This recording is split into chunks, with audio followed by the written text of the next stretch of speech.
Hey you guys, Assalamualaikum. Welcome to Marriage Mondays, where we spend Mondays talking about marriage. My name is Kamara. My name's Amir. And today we're talking about how not to F things up. Because you can, deeply. Question of the week.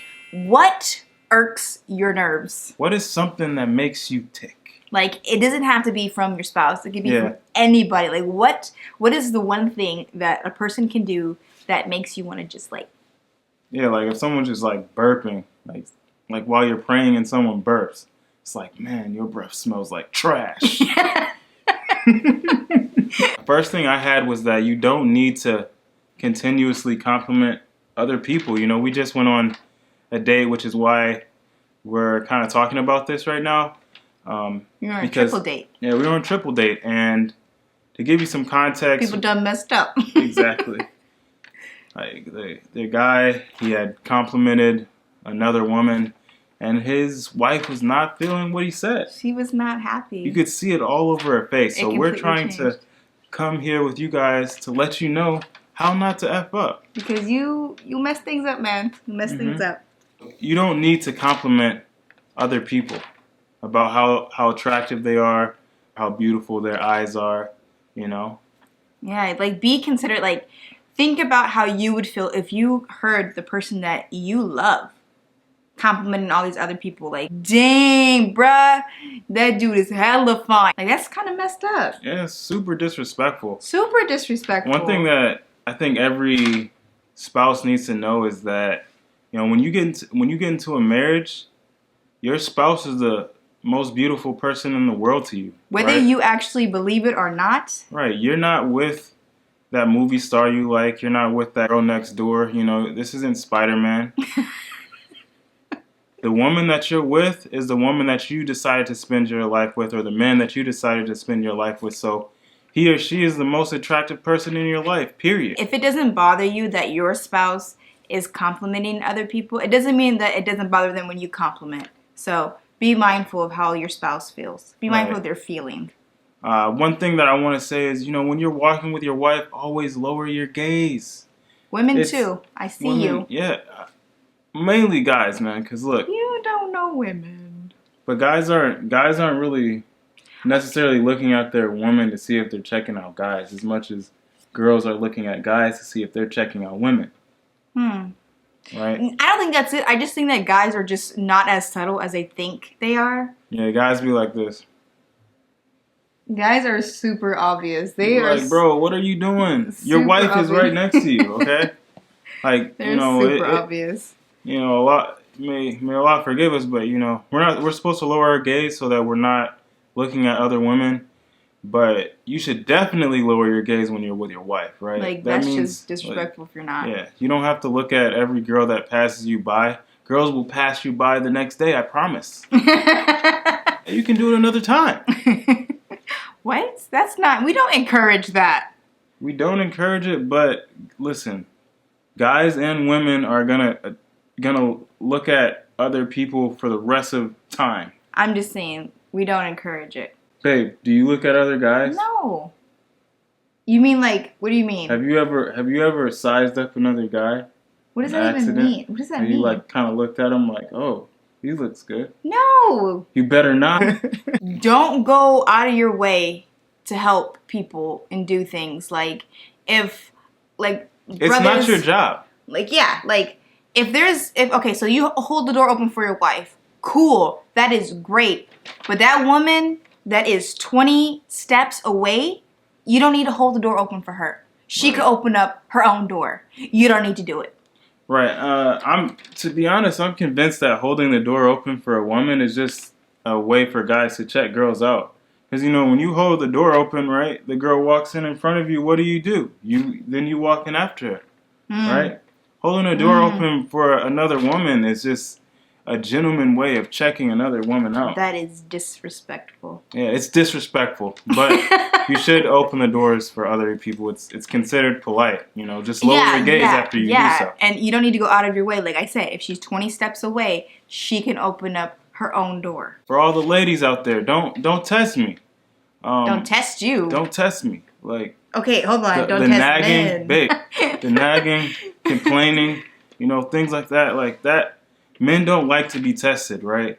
Most men don't respond to being tested well. There's videos on YouTube about, oh, I tested my husband to see if he would cheat, blah, blah, blah, this, that, and the other. Man, don't do that. No, nobody likes that. I definitely wouldn't like that. I wouldn't put up with that. That's facts. Wait, we're talking about testing their faith, like their faithfulness, and then also like testing like your testing the faithfulness, nerves, testing your nerves, testing like a whole. Yeah, don't test me, please. Okay, you should say don't test men though.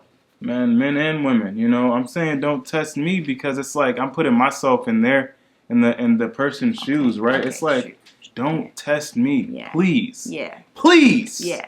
Apologize when you're wrong. Okay. Yeah, man.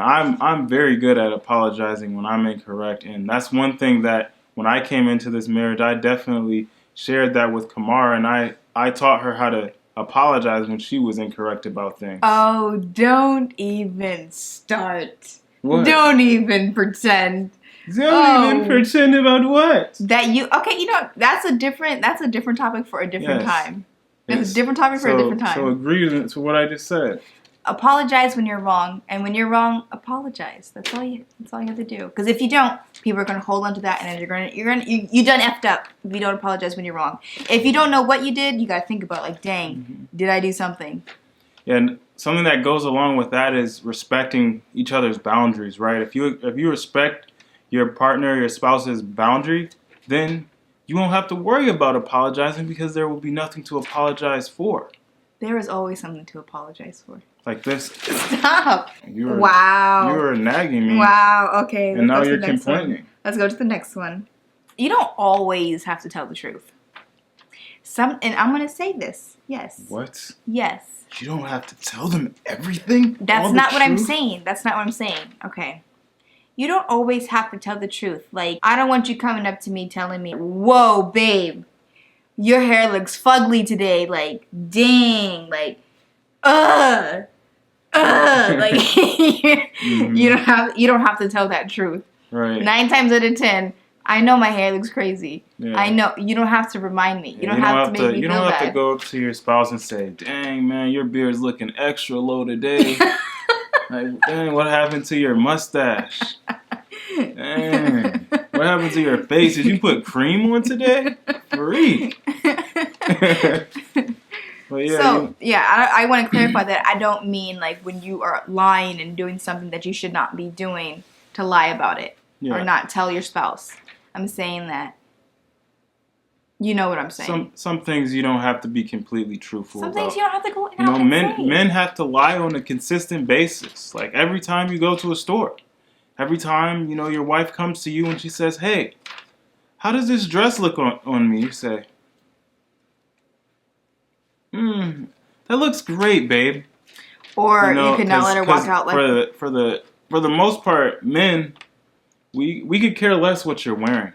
We're just gonna agree because we want to get out the house. Right?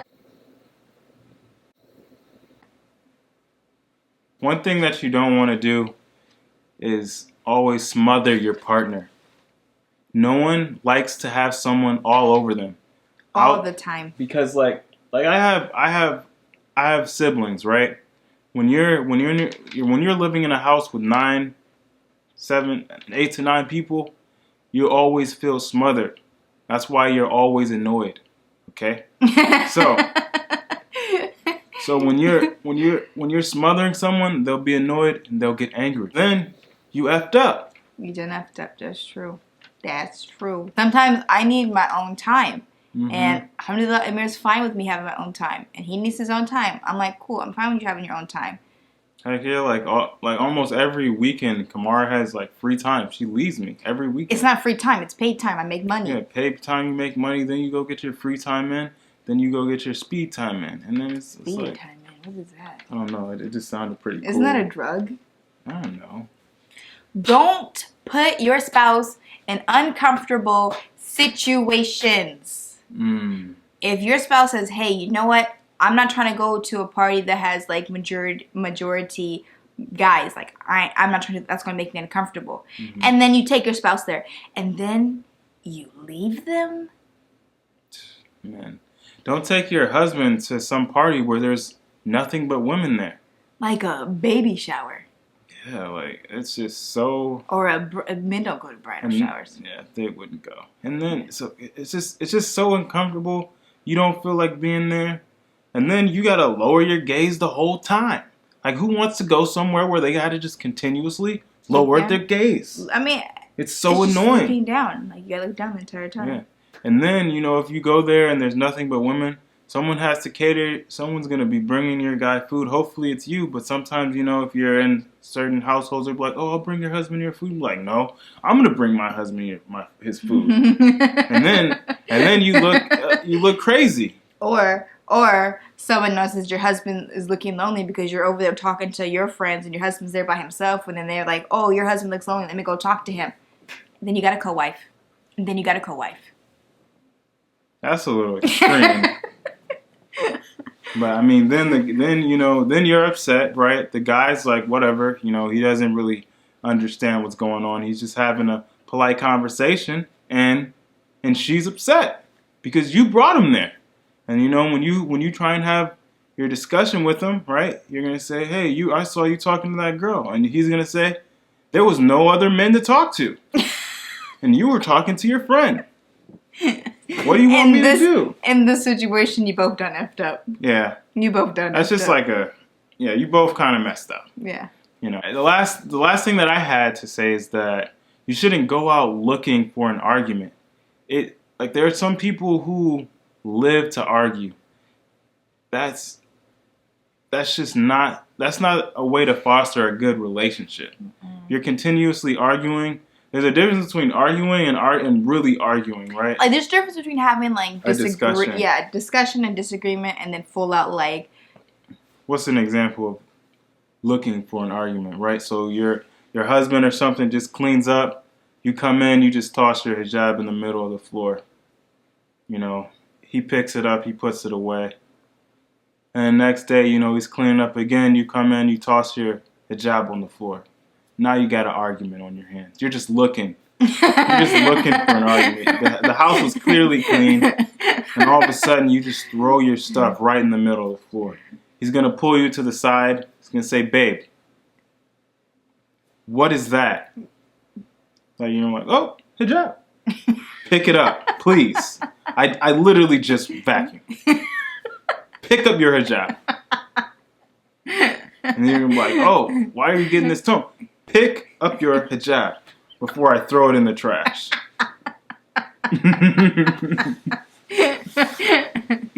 That is funny. Is this what you've been wanting to say to me? Nah. I always throw mine on the couch. Yeah, I throw away all of her pens, though. Like, she leaves them on the floor. Dude, I was looking at my box, and I was like, there's no pens in here. Yeah, every one that I find on the floor, I just throw it in the trash. Wow. Yeah, so that's why they're all almost gone. Yeah, there's 5 left in a box of 100. Continue. If you've made it to the end of this video, you obviously liked what we had to say. You liked what we were talking about. So, comment, subscribe. like, and subscribe.